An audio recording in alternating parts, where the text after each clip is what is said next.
मैं डॉक्टर पुष्पा कुमारी, assistant professor, स्नातकोत्तर हिंदी विभाग, SM महाविद्यालय, भागलपुर, बिहार में कार्यरत हूँ। आज मैं अस्मितावादी साहित्य के प्रकार अथवा रूप विषय पर आप लोगों के बीच चर्चा करूंगी। अस्मितावादी साहित्य के प्रकार अथवा रूप, यह पाठ्य तिलका माझी भागलपुर विश्वविद्यालय भागलपुर में स्नातकोत्तर चतुर्थ सेमेस्टर के विद्यार्थियों को उसके 13वें पत्र में इकाई 1 के अंतर्गत सम्मिलित है। अस्मितावादी साहित्य के प्रकार अथवा रूप।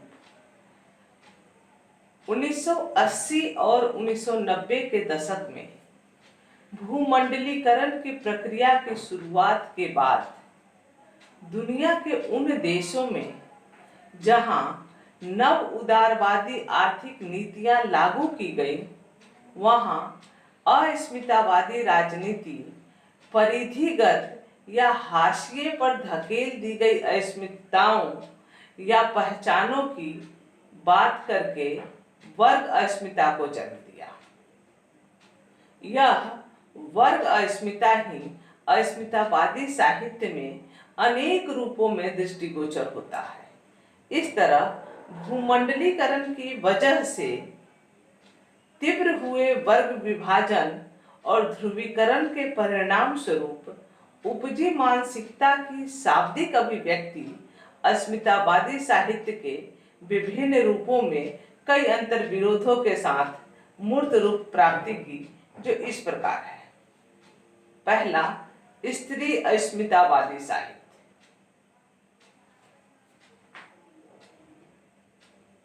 पिछले कुछ दशक में हिंदी साहित्य में स्त्री लेखन का व्यापक प्रस्फुटन एक अनूठी और ऐतिहासिक घटना है। यहाँ स्त्री लेखन एक सामाजिक सच्चाई और अस्मिता के संघर्ष की चुनौती के रूप में सामने आता है। यह स्त्री के अपने नजरिए से स्त्री लेखन का नया पाठ है। इस साहित्य में स्त्री विमर्श अस्मिता का वह आंदोलन है जो हाशिए पर छोड़ दिए गए नारी अस्तित्व को फिर से केंद्र में लाने और उसकी मानवीय गरिमा को प्रतिष्ठित करने के अभिप्राय से उद्वेलित है। यह साहित्य स्त्री को सामाजिक संरचना में दूसरे दर्जे पर रखने का मुखर विरोध और स्त्री को एक जीवंत मानवीय इकाई के रूप में स्वीकार करने का प्रयास है। सभी रूढ़िवादी व्यवस्थाओं और सदियों से चले आ रहे सुनियोजित शोषण उत्पीड़न के विरुद्ध विश्व भर के वैचारिक चिंतन में नारीवादी विमर्श ने एक नया आयाम और परिप्रेक्ष्य निर्मित किया। पश्चिम में स्त्री विमर्श शुरू करने का श्रेय सिमोन द बोवार को जाता है। उन्होंने द सेकंड सेक्स लिखकर प्रतिसत्तात्मक समाज में तहलका मचा दिया और परंपरागत सामाजिक संरचना को चुनौती दे डाली। वर्तमान स्त्री लेखन में स्वतंत्रता, समानता और न्याय जैसे मूलभूत अधिकारों के लिए संघर्षरत और सक्रिय स्त्री रचनाकार स्त्री हितों की चर्चा स्वयं करने लगी है और अपनी अस्मिता को पहचान रही है। आज हिंदी में स्त्री लेखन का साहित्य समृद्ध और पहले की अपेक्षा कहीं अधिक विस्तृत एवं कई अलग अलग रूपों में मिल रही है। स्त्रीवाद की वैचारिकी साहित्य में अत्यंत विश्वसनीय रूप से एक सतत संघर्ष, यात्रा और आंदोलन के रूप में निरंतर समृद्ध हो रही है। समकालीन परिदृश्य में असंख्य स्त्री रचनाकार स्त्री के सच और स्वप्न को जिस यथार्थवादी दृष्टिकोण, गहराई, प्रामाणिकता और विश्वसनीयता से लिख रही हैं वह हिंदी में अभूतपूर्व है। दूसरा, दलित अस्मितावादी साहित्य। दलित अस्मितावादी साहित्य जन साहित्य है, यानी मास लिटरेचर। सिर्फ इतना ही नहीं, लिटरेचर ऑफ एक्शन भी है, जो मानवीय मूल्यों की भूमिका पर सामंती मानसिकता के विरुद्ध आक्रोश जनित संघर्ष और विद्रोह से उपजा है। दलित अस्मितावादी साहित्य। दलित अस्मितावादी साहित्य ने दलित अस्मिता की तलाश का कदम उठाकर दलित वर्ग को जागृत किया। दलित साहित्यकारों ने इस संघर्ष में महत्वपूर्ण भूमिका निभाई है और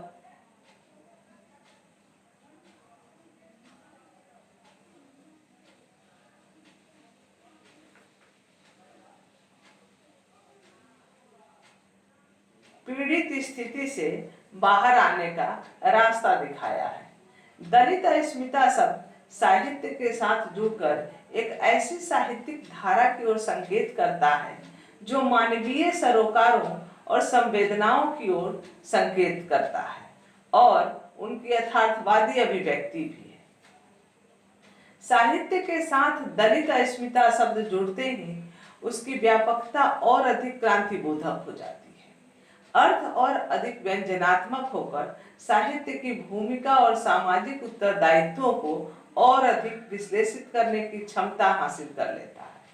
दलित अस्मितावादी साहित्य की जितनी भी परिभाषाएं हैं, उनका एकमात्र स्वर है मानवीय संवेदनाओं से सरोकारों से जुड़कर सामाजिक प्रतिबद्धता स्थापित करना, अर्थात मानवीय संवेदनाओं और सामाजिक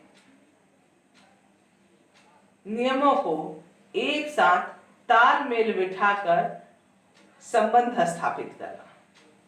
अंबेडकर दर्शन से प्रेरित होकर 7वें दशक में कार्य क्षेत्र में उतरे दलित लेखकों की जद्दोजहद और संघर्ष ने हिंदी दलित अस्मितावादी साहित्य की जो भूमि तैयार की, उसका नोटिस गैर दलितों ने काफी विलंब से लिया, जबकि दलित पत्र पत्रिकाओं में यह गूंज पहले ही अपना पैर जमा चुकी थी। तीसरा, आदिवासी अस्मितावादी साहित्य। 1991 के बाद आर्थिक उदारीकरण की नीतियों से तेज हुई आदिवासी शोषण की प्रक्रिया के प्रतिरोधात्मक स्वरूप आदिवासी अस्मिता और अस्तित्व की रक्षा के लिए राष्ट्रीय स्तर पर पैदा हुई रचनात्मक ऊर्जा आदिवासी अस्मितावादी साहित्य है। 20वीं सदी के आखिरी दशकों में भारत में नए सामाजिक आंदोलन का उभार हुआ। आदिवासियों और जातीयताओं की नई एकजुटता ने ऐसी मांगे और मुद्दे उठाए जो स्थापित सैद्धांतिक व राजनीतिक मुहावरों के माध्यम से आसानी से समझे और समझाए नहीं जा सकते थे। इन अस्मिताओं ने अपने साथ होने वाले शोषण के लिए अपनी खास अस्मिता को कारण बताया और उस शोषण तथा भेदभाव से संघर्ष के लिए उस संबंधित अस्मिता अथवा पहचान को धारण करने वाले समूह अथवा समुदाय को साथ लेकर अपनी मुक्ति के लिए सामूहिक अभियान चलाया। चूंकि इस प्रक्रिया में शोषण और संघर्ष का आधार अस्मिताएं हैं, इसलिए इसे अस्मितावाद की संज्ञा दी गई। आदिवासी चेतना से लैस आदिवासी साहित्य भी साहित्य और आलोचना की दुनिया में अपनी महत्वपूर्ण उपस्थिति दर्ज करवा चुकी है। चौथा, अल्पसंख्यक अस्मितावादी साहित्य। अल्प शब्द से तात्पर्य है कम या थोड़ा और संख्यक शब्द का अर्थ है संख्या। अतः शब्द अल्पसंख्यक का अर्थ है जो गिनती या संख्या में कम या थोड़े हो। भारत में अल्पसंख्यक वर्ग के अंतर्गत मुख्यतः धार्मिक, क्षेत्रीय और भाषाई समुदाय को रखा जाता है। भारतीय संविधान के अनुच्छेद 25 से 30 में अल्पसंख्यकों के अधिकारों को सम्मिलित कर भारत को एक धर्मनिरपेक्ष राज्य घोषित किया गया।